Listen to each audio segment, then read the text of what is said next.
안녕하세요. 자연재생한의원 전상우 원장입니다. 오늘은 욕창 환자분들이 가장 많이 걱정하시는 욕창의 감염에 대해서 설명을 해드리려고 합니다. 사진까지 보여드리면서 자세히 설명해드리려고 하니까 끝까지 시청해주시면 감사하겠습니다. 자, 이렇게 사진을 보시면 이거는 감염된 상처인데요. 보통 상처가 잘 감염이 되진 않는데 감염이 되면 이렇게 빨개지고 붓고 상태도 이렇게 깊어지면서 악화되는 것을 볼 수가 있습니다.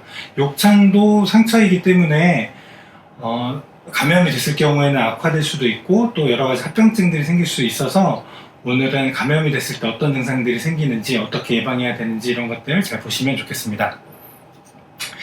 자, 욕창에서 감염이 되는 경우는 생각보다 굉장히 적습니다. 저희 환자분들 치료해보면 감염이 되는 경우는 굉장히 적고 또 폐혈증까지 가는 경우는 거의 없는 것 같아요. 근데 그래도 혹시 욕창이 감염이 돼서 상태가 악화되고 또 심하게 돼서 폐혈증까지 생기게 되면 중환자실에 입원해야 되고 심하면 돌아가실 수도 있으니까 그 부분에 대해서 오늘 잘 정보를 보시고 악화되지 않도록 잘 관리하시면 좋겠습니다.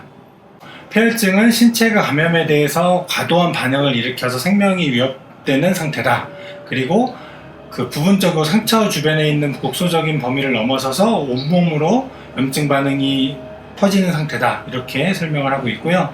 또 면역체계가 이런 세균과 바이러스에 대해서 방어를 하다가 그게 너무 과도해져서 생기는 거라고 설명을 하고 있습니다.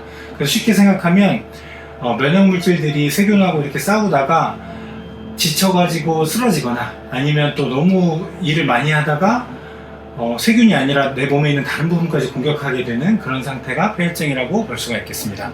네, 폐혈증이 생기면 위험한 이유는 치사율이 굉장히 높기 때문입니다. 치사율이 20-30%가 넘는다고 알려져 있고 보통은 중환자실에 입원해서 장기간 치료해야 되는 정도로 몸 상태가 안 좋아지는 경우가 많습니다. 그러면 폐혈증이 어떤 증상들이 있기 때문에 이렇게 위험한지 살펴보게 되면 열이 아주 심하게 나거나 오히려 열이 아예 36도 이하로 막 떨어지게 됩니다. 그리고 심박수도 굉장히 빨라지고 호흡도 가빠지고 그리고 정신착란이라던가 쓰러진다거나 이런 증상들이 생기게 되고요. 혈압도 떨어지고 피부도 축축해지면서 창백해지고 그 다음에 소변도 잘 나오지 않게 되고 호흡까지 곤란해지고 이런 식으로 아주 심한 생명이 위독한 증상들이 생기는 걸 폐혈증이라고 볼 수가 있고요. 그리고 폐혈성 쇼크까지 되면 거의 절반 이상이 사망할 정도로 아주 위험해지는데 이럴 경우에는 혈압이 아주 심하게 떨어지고 맥박수도 굉장히 떨어지고 이런 형태로 쇼크까지 올 수 있게 됩니다. 자, 그러면 욕창 때문에 폐혈증이 많이 생길까요? 그래서 자료를 찾아봤는데요. 폐혈증이 시작되는 원발 부위, 어디서 시작됐는지 그 부위들을 조사한 자료를 찾아봤는데 호흡기계가 가장 많은 비중을 차지하는 것을 볼 수가 있습니다. 보통 감기가 심해져서 폐렴이 생기거나 독감이 아주 심하게 걸리거나 코로나 바이러스에 심해서 몸 상태가 굉장히 안 좋아지는 경우, 그런 경우 다 호흡기계로 인해서 생기는 폐혈증이 되겠고 또 복막염이라고 많이 들어보셨을 텐데 맹장염이라던가 위염이라던가 방광염이라던가 이런 부분들이 안 좋아지면서 생기게 되는 이제 복강으로 시작되는 폐혈증도 있겠고 또 방광이라던가 요도라던가 이런 데 통해서 세균이 감염이 돼서 생기게 되는 폐혈증이 90% 정도를 차지하는 걸 볼 수가 있습니다. 그리고 그 이외의 부분들은 11%고 욕창 때문에 생기는 경우는 이 11%에서도 일부만이기 때문에 욕창이나 이런 상처 때문에 폐혈증까지 가는 경우는 굉장히 적다, 이런 것을 볼 수가 있습니다. 그래서 감염에 대해서 너무 과도하게 걱정을 하실 필요가 없습니다. 저희가 환자분들을 치료하다 보면 감염이 생기는 경우는 굉장히 드물고요. 또 감염 때문에 폐혈증까지 가는 경우는 1년에 거의 한 건도 채 안 되는 것 같아요. 그래서 굉장히 드물기 때문에 너무 지나치게 걱정을 하실 필요는 없고 또 그것 때문에 과도하게 소독을 하면서 상태가 악화되는 경우도 많이 있으니까 감염에 대해서 잘 알고 미리 초기에 잘 대처를 하면 괜찮습니다. 그래서 감염에 대해서 자세하게 설명을 해드리겠습니다.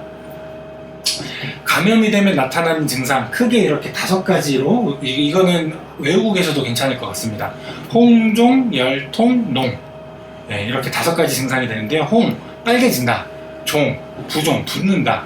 열이 난다. 통증이 생긴다. 농, 고름이 나온다. 이렇게 5가지 증상을 알고 계시면 되겠습니다. 보통은 이런 증상들이 동시에 나타나는 경우도 있고 아니면 빨개지고 붓고 열이 나다가 고름까지 나타나는 경우도 있고, 이렇게 해서 이런 증상들이 어제 그저께까지 없었는데 오늘부터 뭔가 좀 붓고 환자분이 또 아프다고 한다, 그리고 또 고름이 나면서 뭔가 냄새가 난다, 이러면 감염이 됐다는 걸 의심을 해보셔야 됩니다. 자, 그러면 사진을 보면서 한번 실제로 이게 감염된 상처인지 아닌지 이런 것들을 살펴보도록 하겠습니다. 이런 상처들은 직접 뭐 세균 배양 검사나 이런 걸 해서 감염이 있다 정확하게 진단을 한 건 아니지만 그래도 이 사진으로만 봐도 어느 정도 감염이 됐다 아니다를 구분할 수 있거든요.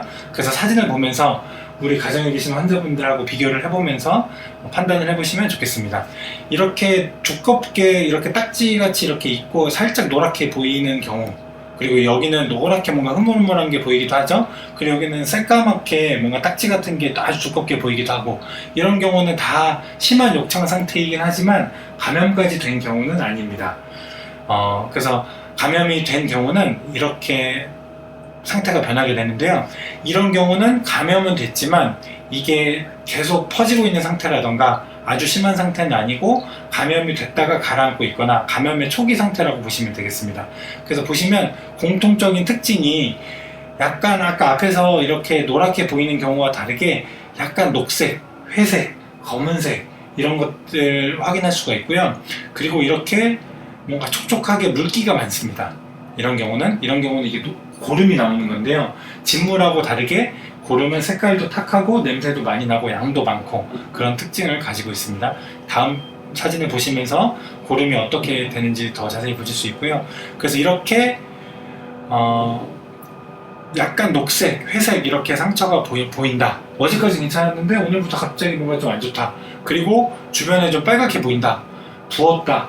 통증을 느낀다. 이러면 감염이 있는 것을 의심해 볼 수가 있습니다. 그래서 이럴 때는 항생 연고를 바르고 항생제를 처방받을 수 있으면 처방받아서 먹고, 이렇게 해서 선제적으로 그래도 악화되지 않게 빨리 대응을 하는 게 좋고, 그래서 이 단계에서 꼭 빠르게 항생제 먹고 항생 연고 바르고 감염이 되지 않게 조심하시는 게 중요합니다.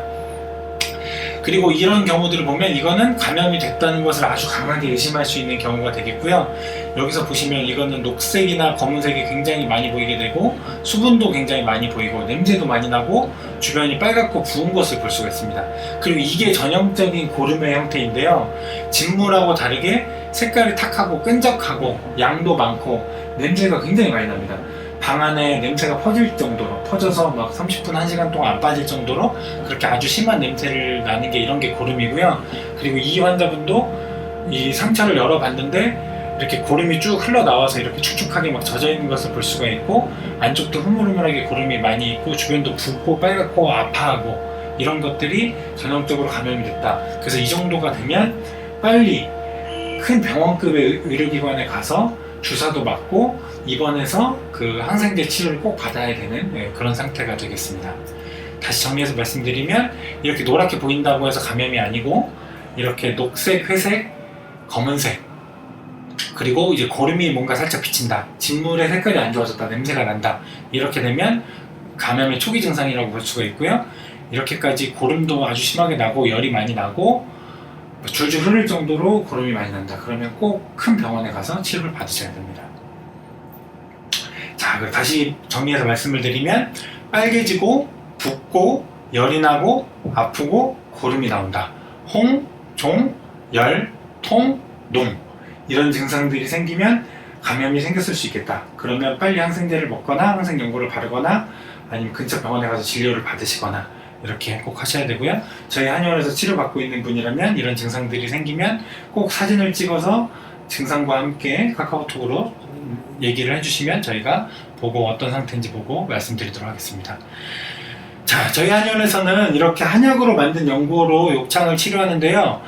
여기 이 연고에 들어가는 한약재 중에는 감염을 막고 염증을 감소시키는 약재도 많이 들어가 있어서 감염이 웬만하면 잘 생기지 않고요. 그리고 연고를 발라서 밀폐시켜 놓기 때문에 공기 중에 있는 세균, 주변에 있는 세균들이 웬만해서는 잘 들어가지 않습니다. 그래서 감염까지 되는 경우가 잘 생기지 않고, 혹시라도 그렇게 잘 관리를 했다고 하더라도 감염 증상이 생긴다고 하면 저희가 카카오톡을 통해서 일주일마다 사진을 받아서 보고, 그리고 또 안 좋은 증상이 있을 때 상담을 계속 하고 있기 때문에 혹시 집에서 욕창을 치료하시면서 걱정이 되시고 감염 관리가 너무 걱정이다 그러신 분들은 저희 한의원에서 연고로 이렇게 드레싱을 하면서 빠르게 상처도 회복하고 감염에 대한 걱정도 덜면서 잘 치료하실 수 있으면 좋겠습니다. 네, 이상으로 오늘 욕창의 감염과 폐혈증에 대해서 설명해 드렸습니다. 감사합니다.